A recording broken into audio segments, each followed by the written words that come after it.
அல்லது இவர் எவ்வளவோ வல்லமையான பிரசங்கியார் என்றார். சென்ற நூற்றாண்டில் மிகப்பெரிய இந்திய அப்போஸ்தலரில் ஒருவரான பக்சிங் 1903 முதல் 2000 வரை வாழ்ந்தவர். சகோதரன் பக்சிங் என்றே கடைசி வரை அழைக்கப்பட்டார். நீங்கள் எல்லாரும் சகோதரராய் இருக்கிறீர்கள் என்றார் அல்லவா இயேசு. தன்னை தாழ்த்திய சகோதரன் பக்சிங்கை தேவன் கனம் பண்ணினார். அவருடைய அடக்க ஆராதனை ஹைதராபாத்தில் நடந்தது. அதுவரை நிசாமுக்கு கூட அவ்வளவு பெரிய பெரிய தலைவர்களுக்கு கூட வராத கூட்டம் அந்த நாளிலே அந்த அடக்க ஆராதனையிலே கலந்து கொண்டார்கள். மேகம் இருண்டது. அவருடைய உடல் தூக்கி செல்லப்படுகிற பாதையிலே தேவனுடைய ஒளி பிரகாசித்ததை பத்திரிகையாளர்களே கண்டு அவர்கள் விமர்சித்தார்கள். தன்னை தாழ்த்துகிறவன் எவனும் உயர்த்தப்படுவான், அவர் பெருகவும் நான் சிறுகவும் வேண்டும் என்றான் திருமுழுக்கினன் யோவான். ஆனால் அவனை குறித்தோ இயேசு என்ன சொன்னார்? மனிதராய் பிறந்தவர்களில் திருமுழுக்கினன் யோவானை விட பெரியவர் எவரும் தோன்றியதில்லை என்றார்.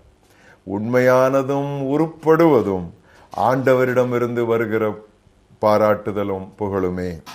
எல்லா புகழுக்கும் உரியவரே, சுய விளம்பரம் என்னும் கண்ணியிலிருந்து என்னை விடுவியும், உமது மாட்சியை ஒரு நாளும் தொடாமல் இருக்க எனக்கு கிருபை தாரும் என்பதே நம் ஒவ்வொருவருடைய, அதிலும் குறிப்பாக ஊழியர் ஒவ்வொருவருடைய ஜபமாய் இருக்கட்டும். திரும்ப நான் அதை சொல்லுகிறேன்.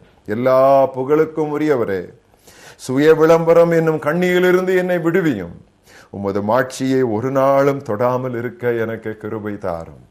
Let me never touch your glory.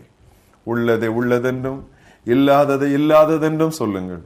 இதற்கு மிஞ்சினது தீமையினால் உண்டாயிருக்கும். Let your yes be yes and your no be no, for whatever is more than this is from the evil one. ஜெபிப்போம்.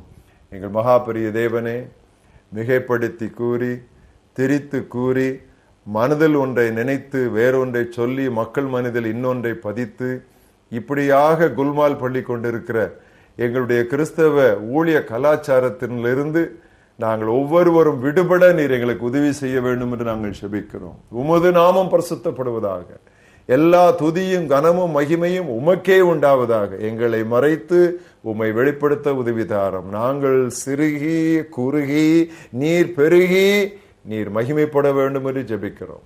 யோவான் ஸ்நானகன் எப்படி கர்த்தாவை எரிந்து பிரகாசிக்கிற ஒரு ஒளியா இருந்தானோ அப்படியே நாங்களும் எரிந்து கரைந்து ஒன்றுமில்லாமல் போய் அதனால் எங்களுடைய ஆண்டவருடைய நாமம் மகிமைப்பட வேண்டும் என்று நாங்கள் செபிக்கிறோம். இந்த நாளில் கூட எங்கள் முன்னால் வந்த இந்த சவாலுக்காகவும் இந்த எச்சரிப்புக்காகவும் நாங்கள் நன்றி சொல்லுகிறோம். உள்ளதை உள்ளதென்றும் இல்லதை இல்லதென்றும் சொல்லி அதற்கு மிஞ்சிய காரியங்களிலே நாங்கள் தலையிடாமல் இருக்க கர்த்தர் எங்களை காத்துக்கொள்ள வேண்டும் என்று நாங்கள் செபிக்கிறோம்.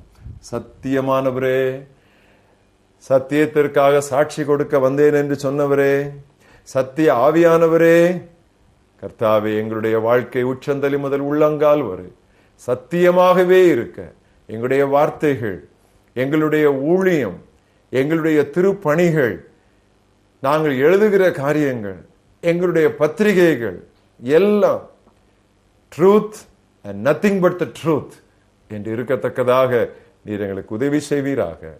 இயேசு கிறிஸ்துவின் நாமத்தில் ஜெபிக்கிறோம் எங்கள் ஜீவனுள்ள பிதாவே, ஆமென்.